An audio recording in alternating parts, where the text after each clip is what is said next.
Putu-putuku, cucu-cucuku semua yang Simbah sayangi, coba kita lihat sekeliling kita sejenak. Di layar gawai, di papan reklam, di mana-mana kita disuguhi wajah-wajah yang sempurna. Ada filter untuk menyamarkan kekurangan, ada aplikasi untuk membuat kita terlihat lebih menawan. Seolah-olah nilai diri kita diukur dari seberapa banyak suka yang kita dapatkan pada foto kita. Dunia seakan terobsesi pada rupa, pada penampilan luar, hingga kadang kita lupa bertanya, apa sebetulnya arti tampan atau cantik yang sejati? Pertanyaan ini, membawa ingatan Simbah pada salah satu Pandawa. Ksatria kembar yang konon memiliki rupa paling elok di seluruh jagat, Sang Nakula. Orang mengenalnya sebagai ksatria yang wajahnya mampu meneduhkan hati. Namun, kesaktian terbesarnya bukanlah pada ketampanan wajahnya, melainkan pada kesetiaan hatinya dan kelembutan tangannya. Ia adalah seorang penyembuh, seorang ahli pengobatan yang mewarisi ilmu dari ayahnya, Dewa Kembar Aswin. Kisah yang paling menggambarkan keindahan batinnya justru terjadi saat ia berada di titik terendah. Ketika para Pandawa harus hidup dalam penyamaran selama setahun di kerajaan Wirata. Bayangkan, seorang pangeran tampan yang biasa hidup di istana harus memilih sebuah samaran. Ia bisa saja menjadi penasihat raja atau senapati. Tapi apa yang ia pilih? Ia memilih menjadi Grantika, seorang perawat kuda di kandang istana. Di sana, di antara bau jerami dan ringkik kuda, ia menanggalkan semua kemegahannya. Tak ada yang tahu bahwa juru rawat kuda itu adalah seorang pangeran Pandawa.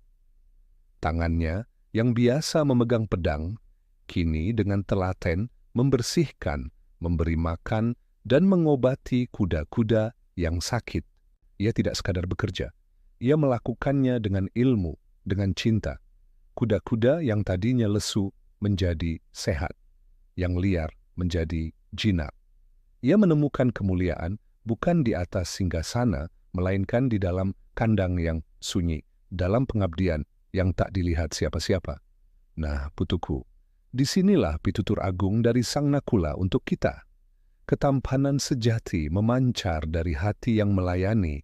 Di zaman yang memuja wajah ini, Nakula mengingatkan kita bahwa kecantikan atau ketampanan sejati itu adalah sebuah kata kerja.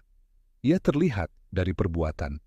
Wajah rupawan akan kalah auranya dengan tangan yang ringan menolong, hati yang tulus merawat, dan jiwa yang setia pada tugas. Temukan kemuliaan dalam setiap pekerjaan. Apapun peranmu saat ini, lakukanlah dengan sepenuh hati. Nakula membuktikan bahwa martabat seseorang tidak ditentukan oleh jabatannya, melainkan oleh kualitas pengabdiannya. Menjadi perawat kuda pun bisa semulia menjadi raja jika dilakukan dengan ilmu dan cinta. Jadilah penyembuh di duniamu. Dunia ini penuh dengan luka. Bukan hanya luka fisik, tapi juga luka batin karena kata-kata yang tajam atau perlakuan yang tidak adil. Kita semua bisa menjadi seperti Nakula, menjadi pendengar yang baik bagi teman yang sedang sedih, menjadi penenang di tengah perdebatan, menjadi pemberi semangat bagi yang sedang jatuh. Itulah ilmu pengobatan yang paling sakti. Jadi putuku, saat kau mulai meragukan dirimu karena merasa tak sesempurna gambar-gambar di luar sana, ingatlah pada Sang Nakula, bahwa keelokan sejati bukanlah apa yang terpantul di cermin, melainkan apa yang terpancar dari perbuatanmu. Itulah cahaya yang tak akan pernah bisa pudar oleh waktu. Terima kasih sudah mendengarkan cerita Simbah hari ini. Jangan lupa tekan tombol suka dan berlanggananlah jika ingin mendengar kisah-kisah pewayangan lainnya. Sampai jumpa di cerita berikutnya.